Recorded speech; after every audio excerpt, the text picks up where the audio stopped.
Hello and welcome. My name is Doug Heath and this is Stars and Bars Powersports. Today we're going to be doing a little heart surgery and finally assembling the engine for this beautiful start to a TRX250R. If you are new to the build series, you can watch me build the quad up to this point by heading to my channel. And as long as you're there, you might as well hit the subscribe button so that you don't miss any of my upcoming videos. If you've seen all the videos and enjoy watching, please hit the like and subscribe buttons. YouTube thinks that if you like my video, other people might too, so it helps get my content out there for more people to see. And being a new channel, I need all the help I can get. But this engine build has been a long time coming, so let's head over to the bench and check out the massive pile of parts.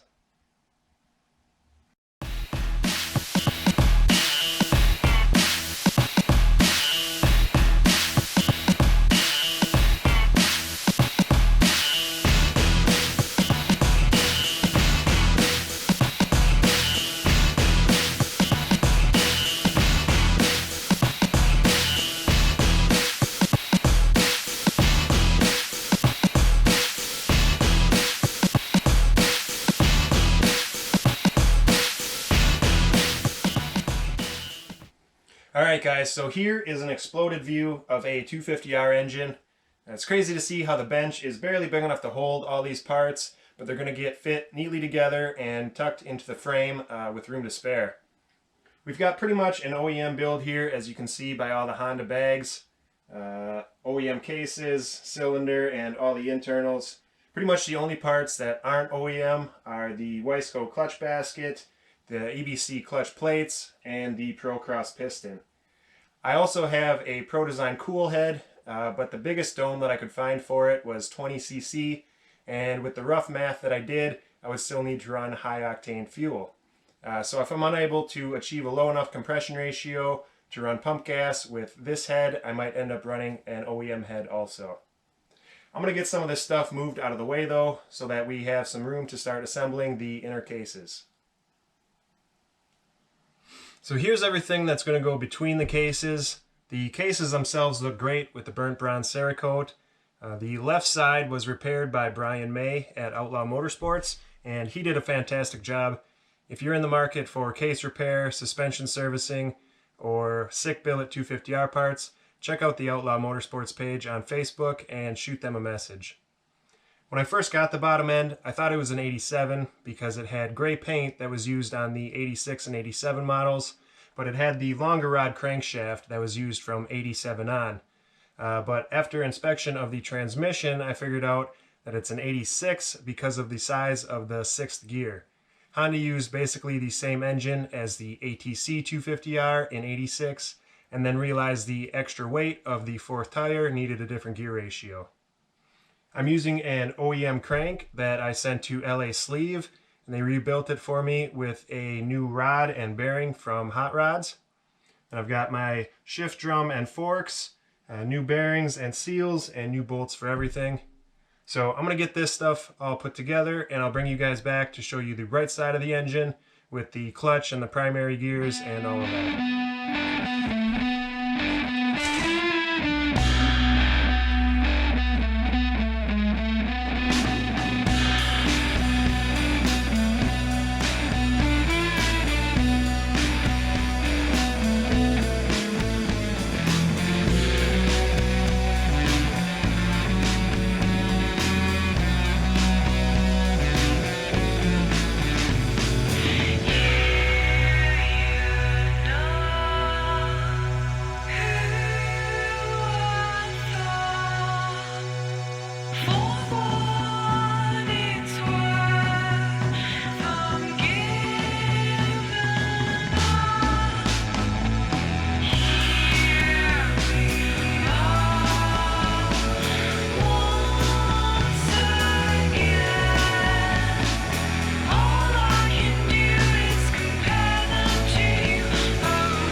Okay, so now that we have these center cases together, we can go ahead and finish up the rest of the bottom end. All of these parts are OEM aside from the clutch basket and plates like I had mentioned before. I understand EBC isn't the best clutch plates you can buy, but we're not going to be making crazy horsepower, so I don't think we'll have any issues. Then I've got this sweet Boss Racing billet counterbalancer bearing holder to go with the rebuilt counterbalancer. I got this in anticipation for stage 2 of the engine build because it allows you to adjust your timing, and that's going to help us get the most out of the ported cylinder when the time comes for that. I'm torn between which water pump cover I want to use.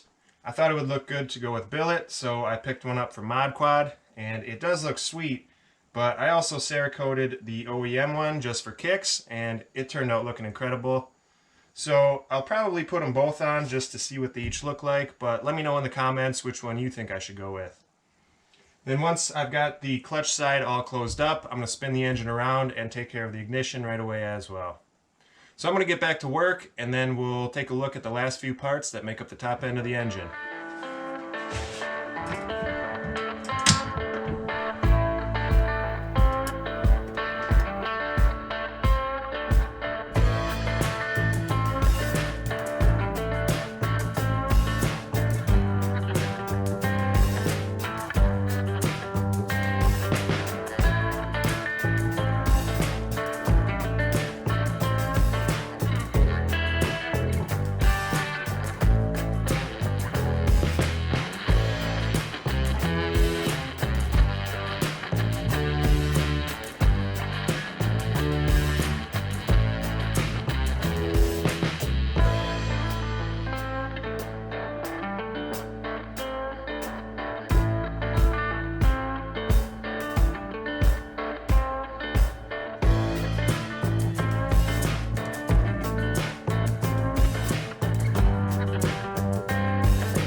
This engine is really starting to come together and is looking like $1,000,000.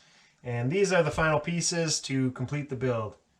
The Procross piston is going to go inside of this 1988 OEM cylinder. It's got a fresh bore from LA Sleeve at 67 millimeters, which is 1 millimeter over stock, but it's unported, so I should be able to get pretty close to stock performance out of it. Because while it is a slightly larger displacement, the porting is really what affects these cylinders the most. That combined with the right intake and exhaust, as well as compression, which brings me to the cylinder head, which is a Pro Design Cool head that I bought with a 19cc dome, which is used on race gas applications. And since I want to be able to run pump gas like you could with stock, I looked for a new interchangeable dome, and the biggest one I could find was 20 cc's. And with the math that I did, that'll still leave my compression around 13:1, which would require higher octane fuel. So I'm going to take some measurements when everything's together, as well as compression test, and see what type of fuel I'll need. If I can't run pump gas with this head, I'll probably end up running the spare stock cylinder head that I have, or go back on the hunt for a larger dome. Then we have the V-Force 3 reeds and an OEM intake boot to help get the fuel mixture in, and a billet exhaust flange to get the spent gases out. Then I'm going to go ahead and put on the finishing touches with things like the coolant line from the water pump up to the cylinder, and the UPP case saver to protect the newly repaired case. So I'm going to go ahead and get all that stuff on and show you guys the finished product.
I can't believe how good this turned out, and I couldn't be happier.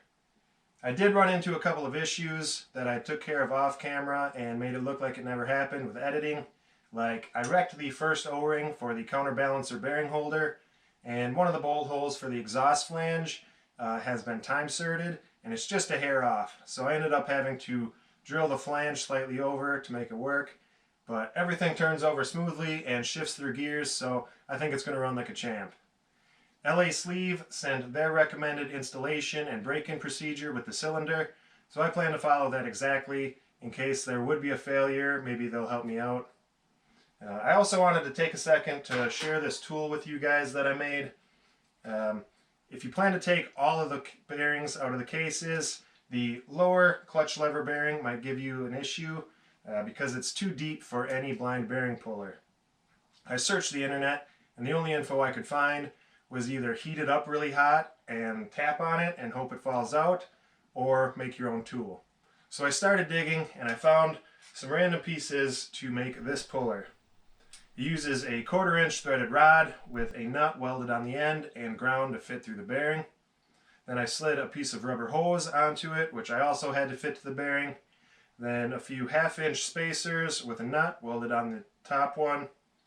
Got a T-handle, and I utilized the slide hammer from my blind bearing puller. When you slide the tool into the bearing and tighten the sleeve, it compresses the rubber hose getting stuck in the bearing. Then you just slide the hammer and pull the bearing. Obviously, you could use other components and get the same result, but this is what I had available to me, and hopefully it'll give you an idea on how to make your own. But I think the only thing that could make this engine look any better is being in the frame. I can't wait to drop this thing into place and hear it run for the first time, but we're going to save that for the next episode, where we wrap this quad up and take it on its maiden voyage. Then I'll probably make another video breaking down the cost of the build. I haven't actually added anything up yet, so I'm curious to see how buying it one piece at a time will compare to the cost of a similar build on Marketplace. But I hope you enjoyed this episode, and come back for the next one. Thanks for watching.